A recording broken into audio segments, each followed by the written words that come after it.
Hello everyone, welcome to my channel. और आज हम पढ़ेंगे स्मॉल इंटेस्टाइन। इसके पिछले पार्ट हमने पिछली वीडियोस में कर लिए हैं।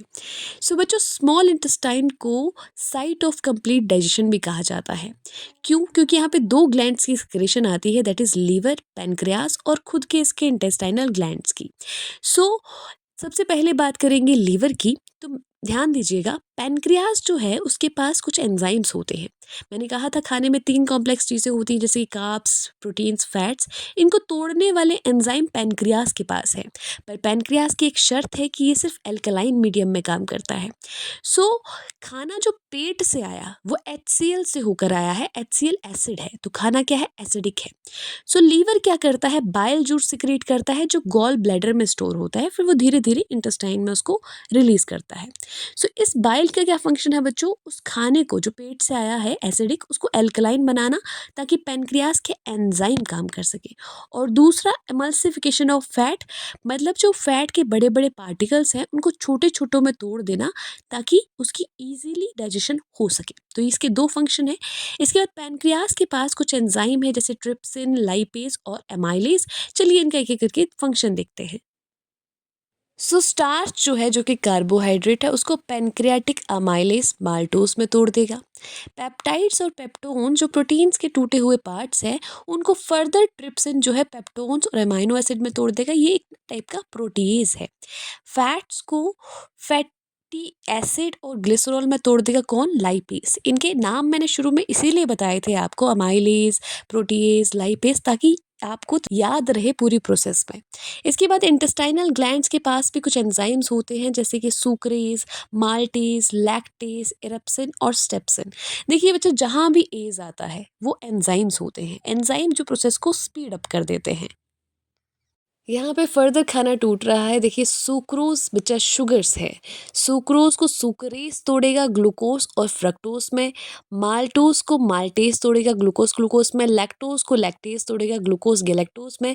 पेप्टाइन और पेप्टोन जो कि प्रोटीन्स के पार्ट्स हैं, उसको एरिप्सिन तोड़ेगा अमाइनो एसिड्स में। एरिप्सिन क्या है? तो मतलब यहाँ पे प्रोटीएज है जो प्रोटीन्स को तोड़ रहा है। फैट्स को तोड़ेगा स्टेप्सिन, फैटी एसिड और ग्लिसरॉल में। तो इस तरह से ये कार्ब्स, प्रोटीन्स, फैट्स टूट रहे हैं। आप सिंपल तरीके से भी लिख सकते हैं, अगर आपको ये सब नहीं लिखना। याद रखने की ट्रिक बताती हूँ आपको। तो सुक्रोज को लर्न करने की है सूखी हुई GF और माल्टोज का है, बिल्कुल माल जो है प्योर होता है, ग्लूकोज ग्लूकोज। और लैक्टोज के लिए ग्लूकोज और गैलेक्टोज। सो आगे चलते हैं। इसके बाद खाना टूट चुका है। अब जो स्मॉल इंटेस्टाइन की अंदर वाली सरफेस है, वहाँ पर फिंगर लाइक प्रोजेक्शंस होंगी, जिसे विलाई कहते हैं, जो खाने को एब्जॉर्ब करता है। इसके बाद जो भी खाना एब्जॉर्ब हुआ है वो ब्लड वेसल्स में चला जाएगा, डिफरेंट ऑर्गन्स में चला जाएगा और डिफरेंट डिफरेंट पर्पसेस के लिए यूज़ होगा, दैट इज़ एसिमिलेशन। इजेशन में जो भी अनडाइजेस्टेड फूड है वो लार्ज इंटेस्टाइन में जाएगा। वहाँ पे मोस्टली पानी की ही एब्जॉर्प्शन होती है। और लास्ट में जो फीसेस है रेक्टम में स्टोर होंगे और फिर बॉडी से बाहर इजेक्ट आउट हो जाएंगे। इसके बाद एंजाइम की छोटी सी डेफिनेशन दी गई है कि ये प्रोटीन्स होते हैं जो केमिकल रिएक्शन को स्पीड अप कर देते हैं। देखिए, सुक्रोज आया यहाँ पर और लास्ट में ग्लूकोज और फ्रक्टोज में टूट गया। स्पिंक्टर मसल्स क्या होती हैं? देखिए, जो खाने का पाथवे है वो ओपन ही नहीं होता, उसके बीच में जगह जगह पर रुकावटें हैं। वो ओपन और क्लोज होती हैं। ये मसल्स खुद को कंस्ट्रक्ट कर लेती है और बंद हो जाती हैं और फिर खुल जाती हैं। तो ये कंट्रोल करती है पैसेज ऑफ फूड को। इनको स्पिंक्टर मसल्स कहा जाता है। इसके बाद जो है बच्चों, that is dental caries, tooth decay.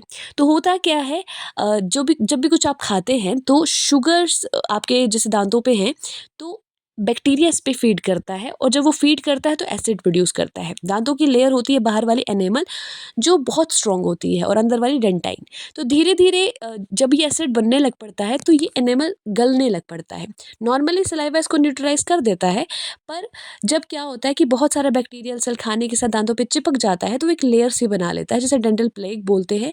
अब जो सलाइवा है उस एसिड तक नहीं पहुंच पाता, क्योंकि बाहर एक लेयर बन गई है उसकी।